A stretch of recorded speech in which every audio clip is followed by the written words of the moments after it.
السلام علیکم ورحمۃ اللہ وبرکاتہ۔ رمضان کا آخری عشرہ اللہ تعالیٰ نے لیلۃ القدر کو ان 5 راتوں میں چھپایا ہوا ہے۔ پہلے یہ تعیین کے ساتھ مقرر ہو کر آ رہی تھی۔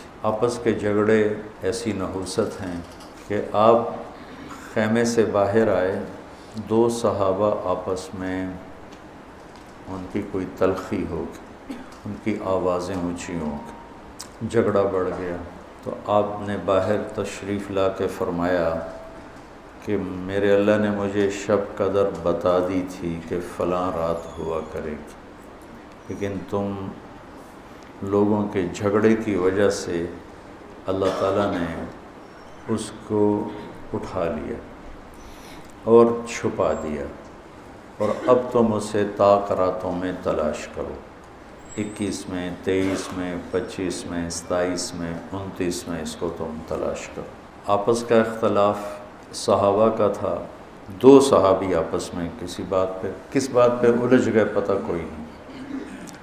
بظاہر تو وہ ایک تعیین اور ایک مقرر عدد، مقرر رات اٹھ گئی، لیکن یہ بہت بڑی خیر ہوئی۔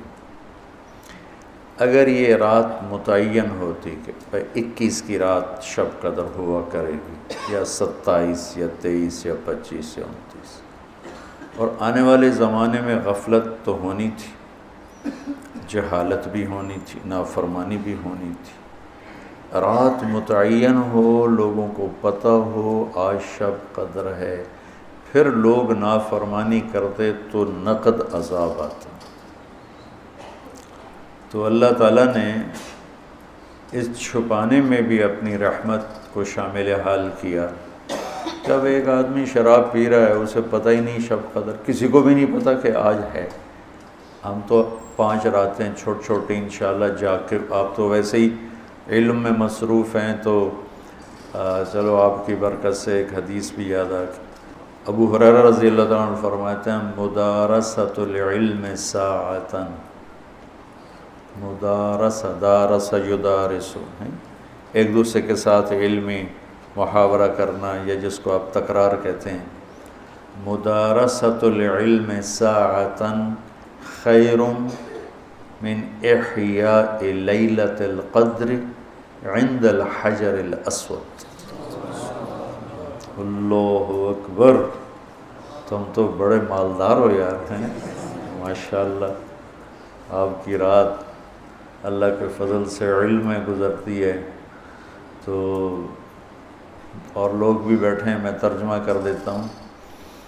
چند گھڑی، تھوڑی دیر کا علمی مذاکرہ، علمی گفتگو، علم کی طلب میں، علم کی تلاش میں، مناظرہ نہیں، لڑائی جھگڑا نہیں، علم کی طلب اور تلاش میں تھوڑی دیر علم کا مذاکرہ اور علم کی بات چیت، یہ حجر اسود کے سامنے کھڑے ہو کر لیلۃ القدر میں ساری رات نفل پڑھنے سے بہتر ہے۔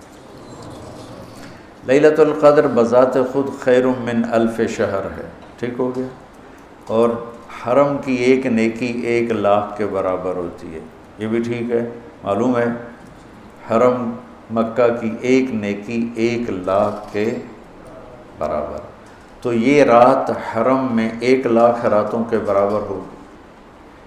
1,00,000 کو 1,000 سے ضرب دیں تو کتنا بنے گا؟ مولوی شاید بتائے گا، حساب اچھا کر کر۔ 10 کروڑ مہینے بنتے ہیں، 10 کروڑ مہینے بنتے ہیں،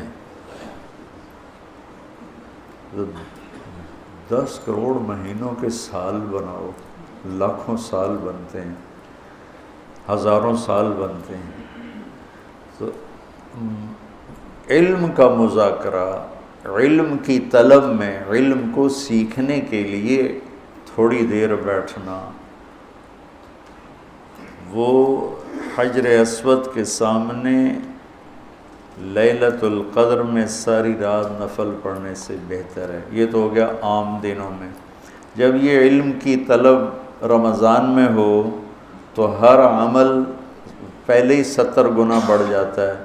فرض علم کی طلب تو فرض ہے، تو فرض 70 گنا ہو جاتا ہے، نفل فرض بن جاتا ہے، تو اس کو ملٹیپلائی کرنے کے لیے کوئی کمپیوٹر بھی کام نہیں دے گا۔ یہ آپ اللہ کے فضل سے آپ کی ساری ہم نے 25 کو چھٹی رکھی ہے، 2 راتیں گھر جا کے جاگ لینا، ایک 27 کی ایک 29 کی، تو انشاءاللہ تو اب ویسے بھی آج کل راتیں چھوٹی ہیں، تو یقیناً ایک رات تو ہوگی اس میں، 5 راتیں اگر ہم جاگ لیتے ہیں یقیناً ایک رات اس میں شب قدر ہے۔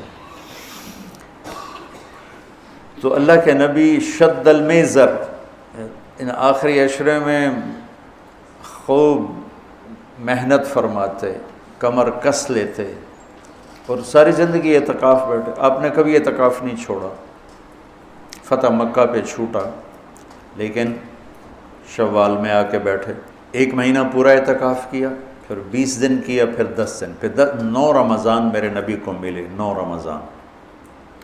تو 1 میں اعتکاف چھوٹا اور باقی میں آپ نے مسلسل اعتکاف فرمایا۔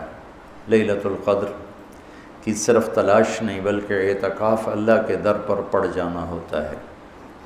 تو اعتکاف اللہ کے در پہ پڑ جانا ہے، اور اعتکاف والوں کو فضیلت ہے کہ وہ سوئے بھی ہوں تو ان کے لیے عبادت لکھی جاتی۔ باقی ہمارے جیسے لوگ تو نفل پڑھیں گے تو عبادت لکھی جائے گی، قرآن پڑھیں گے تو عبادت کا اجر لکھا جائے گا، اور اعتکاف والا سویا بھی ہو تو قلم اس کا چلتا رہتا ہے۔ اللہم لک الحمد کما انت اہلہ فصلی علی محمد کما انت اہلہ وفعل بنا ما انت اہلہ انک اہل التقوی و اہل المغفرہ۔ یا اللہ آخری عشرہ شروع ہو چکا ہے، تیری مغفرت کا، جہنم سے خلاصی کا ہے، ساری امت محمد کو جہنم سے نجات عطا فرما دے، ساری امت محمد کو جہنم سے نجات عطا فرما دے، ساری امت محمد کو جہنم سے نجات عطا فرما دے، پوری دنیا انسانیت کو کلمہ نصیب فرما دے، پوری دنیا انسانیت کو کلمہ نصیب فرما دے، پوری دنیا انسانیت کو کلمہ نصیب فرما دے۔ جو تیرے علم میں فرعون ہیں، شداد، حامان، قارون ہیں، ان کے وجود سے دھرتی کو پاک فرما دے، اور اسے امن کا، عزت کا، آبرو کا، شرم و حیا کا گہوارہ بنا دے۔ پورا عالم بے حیائی کی لپیٹ میں ہے، کفر کی لپیٹ میں ہے، میرے مولا اسے تو حیا کی چادر پہنا دے، ایمان کا نور عطا فرما دے۔ یا اللہ تیرے بندے جتنے اعتکاف میں بیٹھ چکے ہیں ان سب کے اعتکاف کو قبول فرما اور ذریعہ ہدایت فرما۔ حرمین میں جتنے تیرے بندے بندیاں اعتکاف میں بیٹھے ہیں ان کے اعتکاف بھی قبول فرما اور ذریعہ ہدایت فرما۔ یا اللہ تو ہماری یہ چھوٹی سی ایک کاوش، ایک حقیر سی کوشش، اسے بھی یا اللہ قبول فرما اور اسے ذریعہ ہدایت بنا۔ یہ قرآن سے ہمارے دلوں کو جوڑ دے، سیرت سے ہمارے دلوں کو جوڑ دے۔ یا اللہ اپنے محبوب کی مبارک زندگی ہمارے سامنے کھلی کی کتاب کی طرح کر دے، اور ہر عمل کو اپنے محبوب کے یا اللہ نور کی روشنی میں دیکھنے کی توفیق عطا فرما۔ پوری امت میں یا اللہ سیرت حاوی فرما، پوری امت میں یا اللہ اپنے محبوب والے اخلاق زندہ فرما، بد اخلاقی سے ہماری حفاظت فرما۔ میرے دیس کو چوری ڈاکے سے بچا، ظلم و ستم سے بچا، قتل و غارت سے بچا، جھوٹ فراڈ سے بچا، سود اور رشوت سے بچا، یا اللہ ملاوٹ اور کھوٹ سے بچا۔